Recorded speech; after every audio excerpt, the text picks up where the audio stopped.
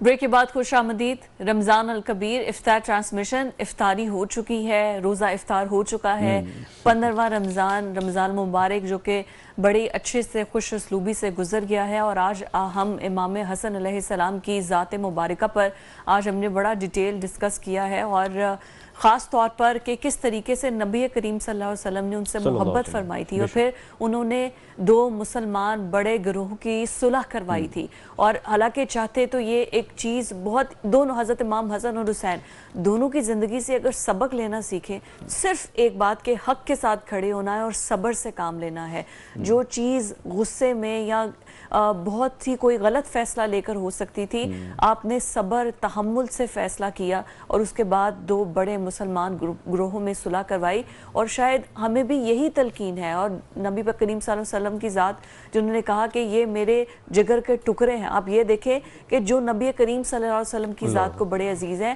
ان کی زندگی بھی مشکلات سے بھری ہوئی تھی، تو ہماری زندگی میں پتہ نہیں روز کتنی مشکلات آتی ہیں، اور ہم سمجھتے ہیں کہ شاید سارے کے سارے دنیا کے غم شاید ہمیں مل گئے ہیں۔ یہ ایک سبق سیکھنے کا ہے کہ مسلسل جو آپ زندگی گزار رہے ہیں، life is not bad of roses, اور اپنے سے نیچے والوں کو دیکھیں تو آپ کو پتا چلے کہ اللہ تعالیٰ نے آپ کو کتنی نعمتیں دی ہیں، ان کا شکر ادا کریں۔ بالکل، اور ہمیں یہ سمجھنا چاہیے کوئی بھی مشکل آتی ہے تو اسے آزمائش سمجھنا چاہیے، کیونکہ آزمائش وہ ہوتی ہے جو آپ کو اللہ کے قریب کر دے۔ ہم مشکل آتے تو اللہ سے دور ہو جاتے ہیں، ہمیں اللہ کے قریب ہونے کے لیے وہ آزمائش ہمیں پیش آتی ہے، لہذا اللہ کے قریب ہوا کریں اور اس کو شکر ادا کیا کریں، کیونکہ مومن کو ایک جو کانٹا بھی چبھتا ہے نا اس کا بھی اجر ہے اللہ کے ہاں، تو ہمیں یہ محسوس کرنا چاہیے، اس پر ایمان رکھنا چاہیے۔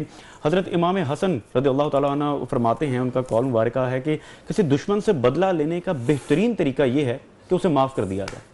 اللہ اکبر، کیونکہ وہ بڑے لوگ ہیں تو بڑی باتیں ہیں، اور ہمارا کام صرف ان کو فالو کرنا ہے، ہمارا کام یہ ہے کہ جو انہوں نے کہہ دیا وہی ہم کریں، اور یہی ہمارے لیے انشاءاللہ صراط مستقیم ثابت ہوگا۔ اور آج کے دور میں ہم دیکھتے ہیں ناظرین کہ لڑائی جھگڑے ہی بدلے کے بنا پر نسل در نسل چل رہے ہیں، وہ یہ سوچتے ہیں کہ 4 گولیاں انہوں نے ہمیں ماری تھی، ہم 8 گولیاں مارے گئے، انہوں نے 2 بندے ہمارے مارے تھے، ایسے ہی ہو رہا ہے نا، ہم روز خبریں سنتے ہیں، اور یہ بدلے کی آگ جو ہے یہ بڑی خطرناک ہے، یہ آپ کے بچوں کو بھی کھا جاتی ہے، اور سارا مال یہی رہ جانا ہے جس مال کے لیے یہ جو جھگڑے فساد ہو رہے ہیں، جس جھگڑے فساد ہو رہے ہیں وہ سب کچھ یہی رہ جانا ہے۔ لہٰذا ہمیں یہ سبق کو یاد رکھنا ہے، اور رمضان کا، ہمارے دین کا، سرکار کا یہی سبق ہے کہ معاف کر دینے سے ویسے بھی جو معاف کر دیتا ہے اس کی عزت بڑھ جاتی ہے، جو جھک جاتا ہے بظاہر اس کو اللہ کے ہاں اس کو سرخرو کر دیا جاتا ہے۔ اور ویسے بھی جو جینے کا ڈھنگ ہمیں سکھایا جاتا ہے، اس میں کوئی بری بات یا شرم یا آر تو نہیں ہے کہ اگر آپ کسی سے سچ بولیں، کسی سے جھوٹ نہ بولیں،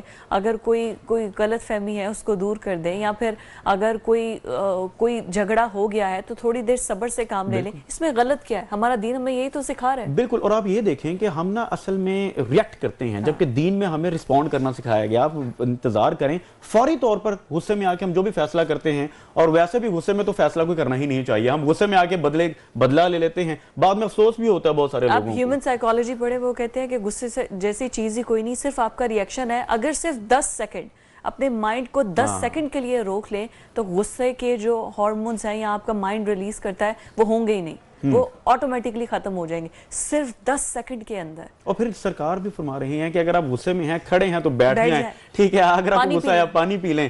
تو یہ ہم نے عمل کرنا ہے، ہمارے لیے ہی یہ سب کچھ ہمیں گائیڈ کیا گیا ہے، لہٰذا اس کو فالو کریں۔ اور زندگی بڑی آسان ہے جی، ہم نے کمپلیکیٹ خود کیا ہوا ہے، ہم چھوٹے چھوٹے میٹر کو اتنا زیادہ ہائی لائٹ کر دیتے ہیں، کسی نے ہمیں کچھ کہہ دیا، ہمیں پرانی باتیں یاد کر کے ہم اس پر افسوس بھی کرتے ہیں، ناراض بھی ہوتے ہیں۔ لہٰذا آج کا سبق بھی یہی ہے، حضرت امام حسین رضی اللہ تعالیٰ عنہ سے ہمیں یہی سبق ملتا ہے کہ معاف کر دیا جائے، اسی میں انسان کی بڑائی ہے۔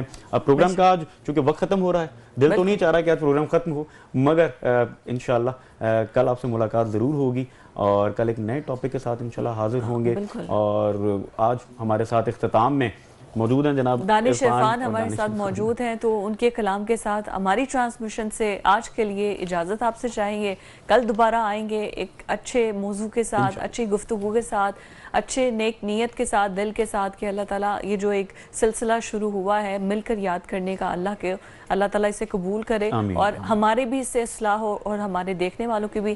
تو دانش عرفان کے خوبصورت سے کلام کے ساتھ جو کہ ہمیشہ سما باندھ دیتے ہیں، ان کے کلام کے ساتھ آج کا کلوزنگ۔